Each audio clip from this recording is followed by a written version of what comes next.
On the last video we saw that we can change the labels. Let's say we take the first label 3 and the second is 6. Okay, and we change also this and this.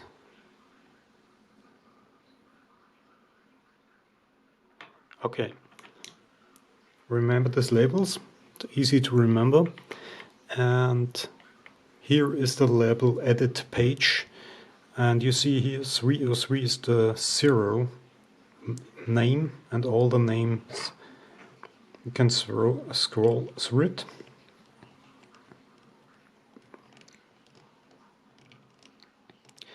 To 999. Yeah. In order to change now this 303, you see that the actual selected name is here. And now we change this, if we use this as a mixer, to singer, for example. Now we have here the letter, we need a S.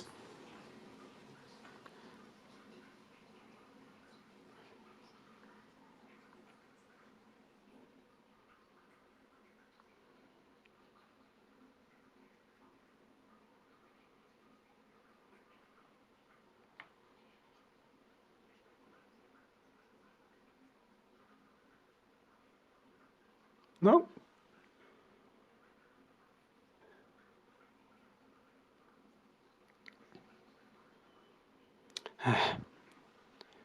The alphabet.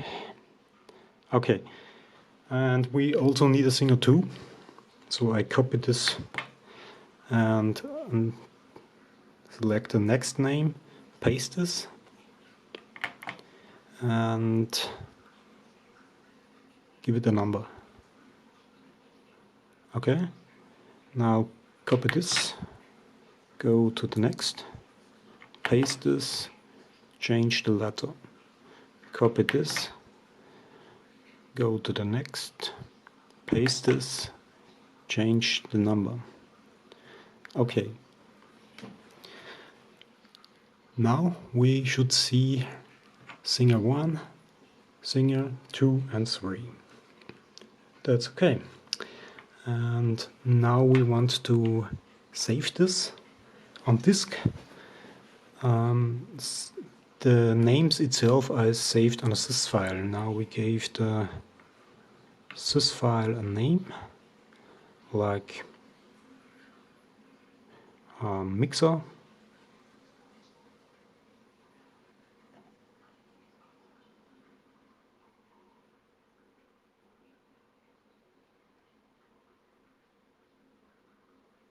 No. So, mixer. You see how hard it is if you don't know the alphabet exactly. Mixer. R.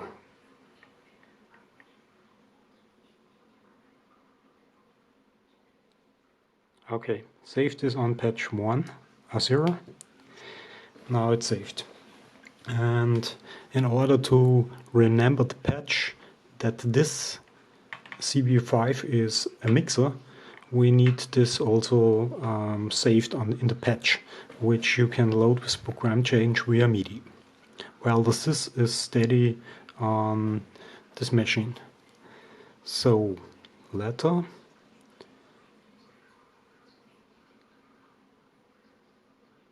And when I have a lot of names here, I can delete it with this button. It should delete it. Yeah. Okay. And cursor. We name it A. Save this on disk. Yeah. Now we start the engine and load all these things.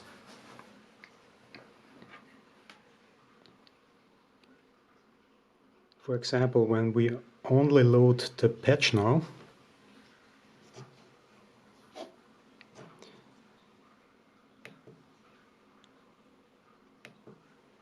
then we should see 606 and so on. Exactly, because the labels are saved in the sys file. So I also load the sys file mixer. Now we should see that the singer. So, yeah, that's about labeling.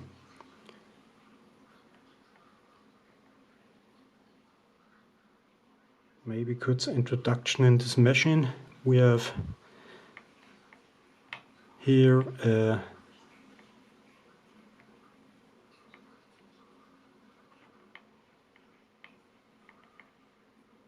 out page where I can select a chipset. I need a TL5630, which has 8 out channels. So this out calibration page is reduced to 8 channels.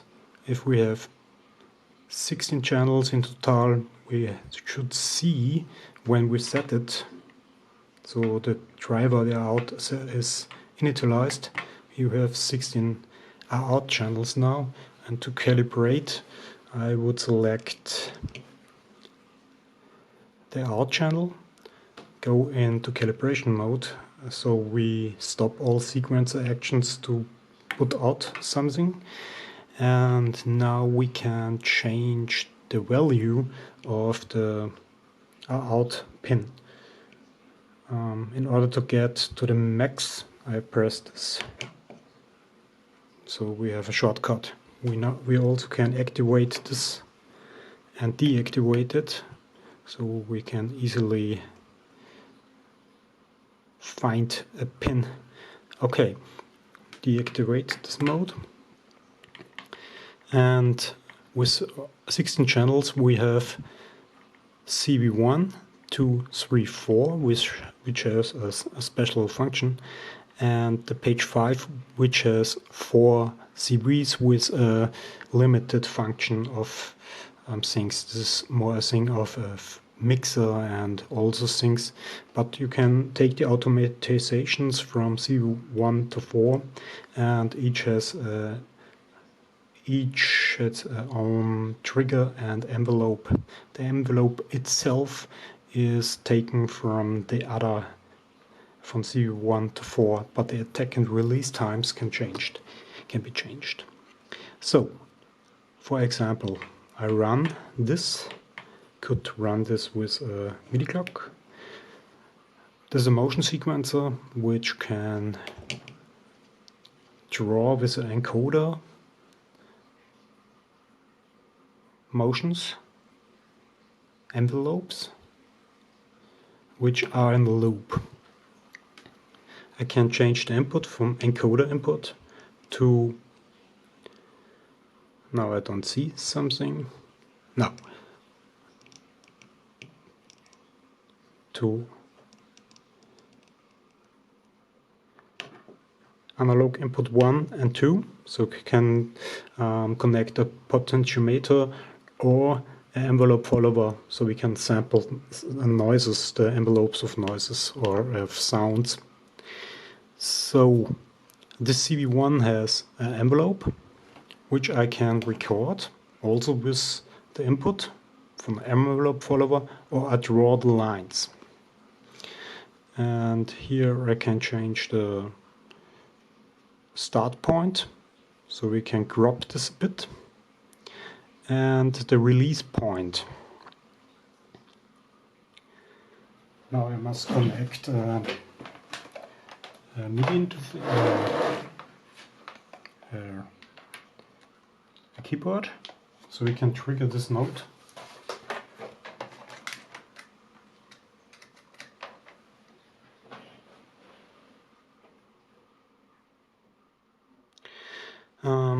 But the trigger is not set in the moment, so we can make it, so we must learn a trigger. Now we are on the trigger site, which is saved on the SD card, and I now go to the keyboard, and when I press a button you see the buttons I pressed on this MIDI monitor. And here are the triggers a trigger monitor which the triggers are assigned. So I assign trigger 1 when I press this and the keyboard press. And when I go to the next, press this, it's the next. Go to the next, assign, next, assign, and next, assign. So we have learned 5 triggers. Now we go to page 1 again, and when I press now a keyboard button, the envelope starts very slow, and I can now change the rate of the attack. The attack is from here to the release point. So can speed up from here to here, and the release is still slow because we can't change the release time.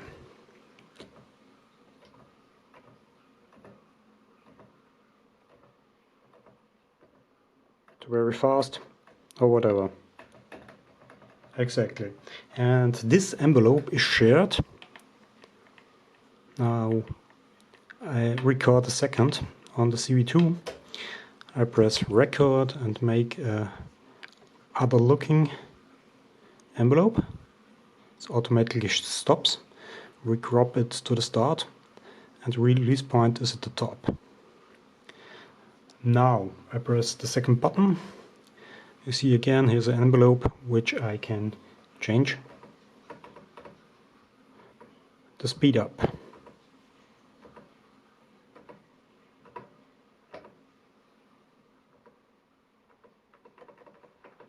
Okay.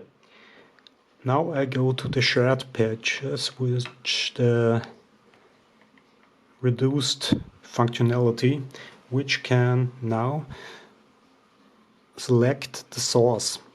The source is CV-1 or 2, 3 or 4. So here is the first envelope we draw, the second. And the attack and release times with the indicators can be changed now.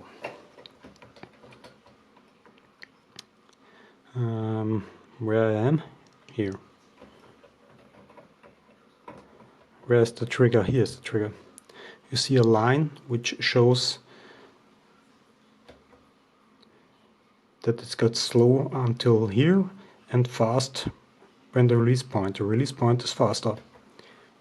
We can change this by pressing this button. Change the release time. Now we have a fast envelope here.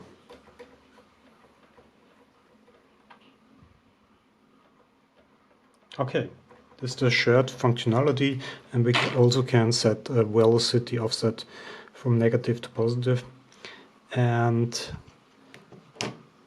add to the CV. So we can change the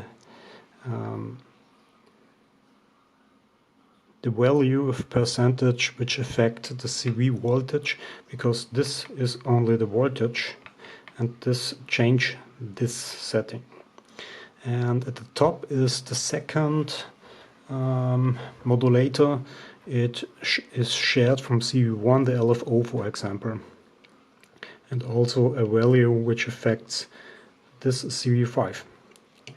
If we go to CV-1 again, where the LFO is, and go to the LFO page, we move the LFO, and now we can change the curve, for example.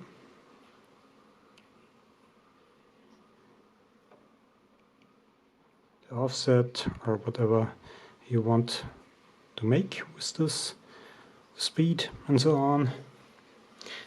And when we go back to CV-5, we now see the LFO have changed. So we have here 5, 6, 7, 8 CVs, and 9, 10, 11, 12, 13, 14, 15, 16, and that's enough. When I change now the out channel set and say we have only 4 channels because we used a max 525, and now we have only 1, 2, 3, 4, and then it overjumps these extra pages. They are not here because we can't use it anyway. But when we say we have TLV 5630 with 8 channels, now we have 1 extra page.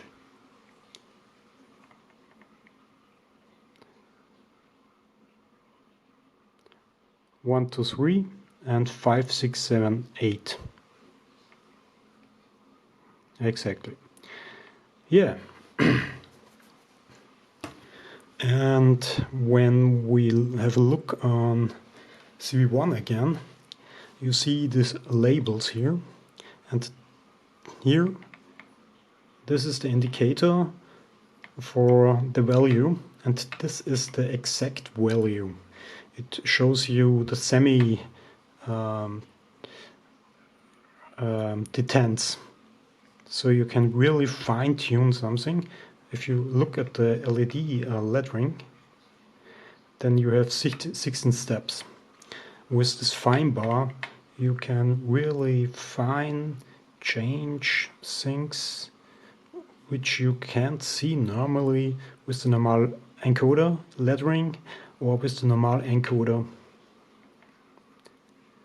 Yeah, and when I move this mixer level, as on CV-1 we mix an envelope, a LFO and a motion sequencer to a mixed out channel, which is on the mixer page. You see here that we have a mixed output oscilloscope, and we can mix here, and here I say LFO has affect this value, and then you see also the LFO screen. When we want to change the envelope amount, you see also the envelope, or the motion sequence, you see the motion sequence.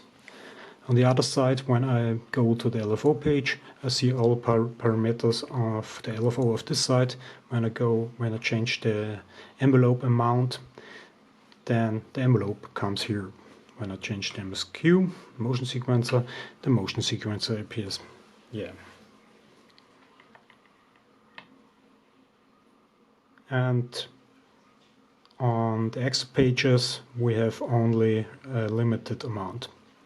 Okay. We have the calibration page, which I said, the trigger set page, and we now save the trigger routings on the sys file. Press F save, and we now press save patch because we have drawn the envelope and so on. Save. When we now start again, we only have to load the sys file and the patch file, but the patch file can be loaded with program change over MIDI. So we normally not do this. We only do that, the sys load.